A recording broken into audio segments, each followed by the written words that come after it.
Ladies and gentlemen, may I have your attention, please? Covering both sides of the big issues with the analysis you trust on News Radio 1040 WHO.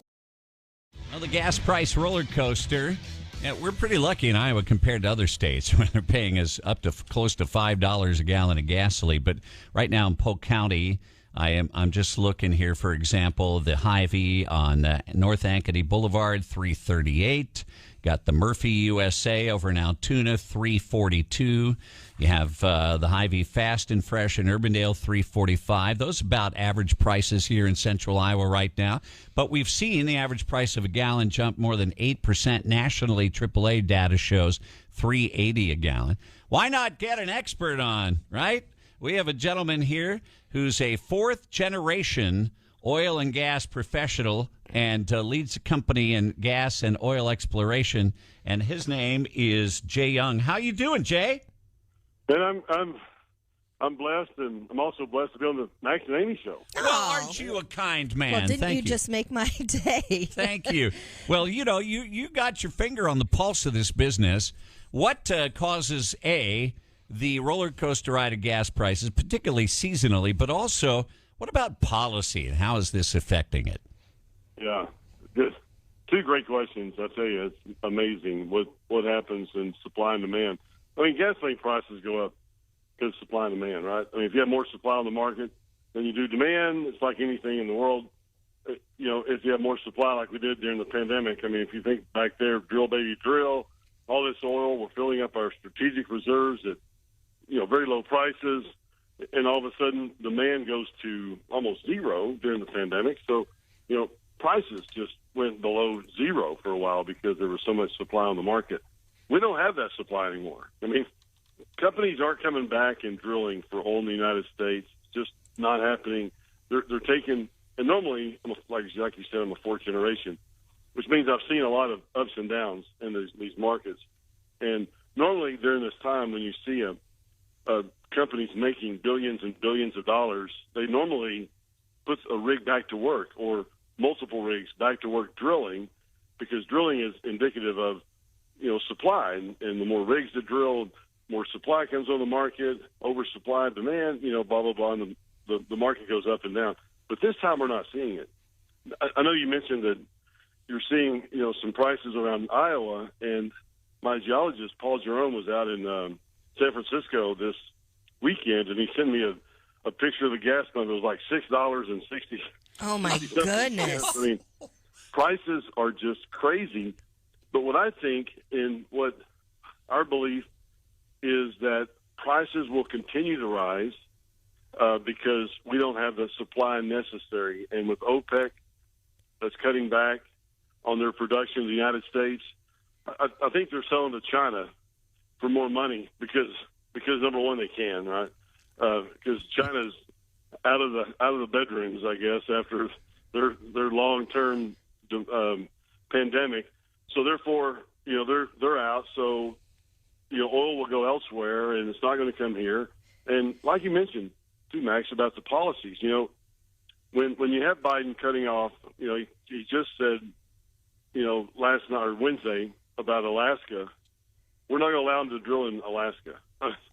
Okay, did that just confound you? I mean, and on that topic, Jay, yeah. I know it is a hot topic right now with a lot of the candidates talking about bringing oil and reserves, like drilling here in the United States. Can we support our own oil and gas reserves right here in the United States and not rely on foreign gas and oil? Is that a possibility? Well, it's a good, people talked about that with Trump, and Trump said, we're energy independent.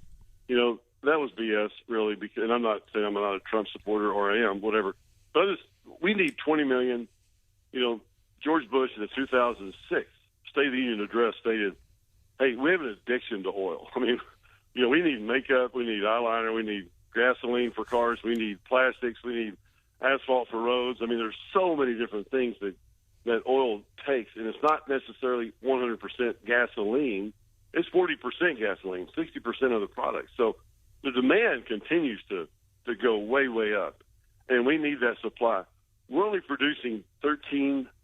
We may be at 14 million a day, so we need 20 Wow.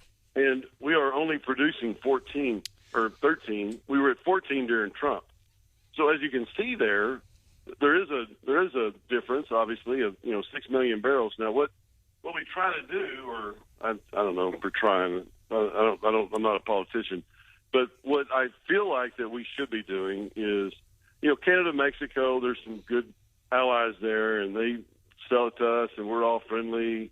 But when you get into this, maybe the Iran or Iraq or Saudi Arabia or Russia, those countries aren't as friendly, and they'll cut when they want prices to go up, which is not good for the economy, or they'll oversupply when they have too much oil, to make us, try to buy more.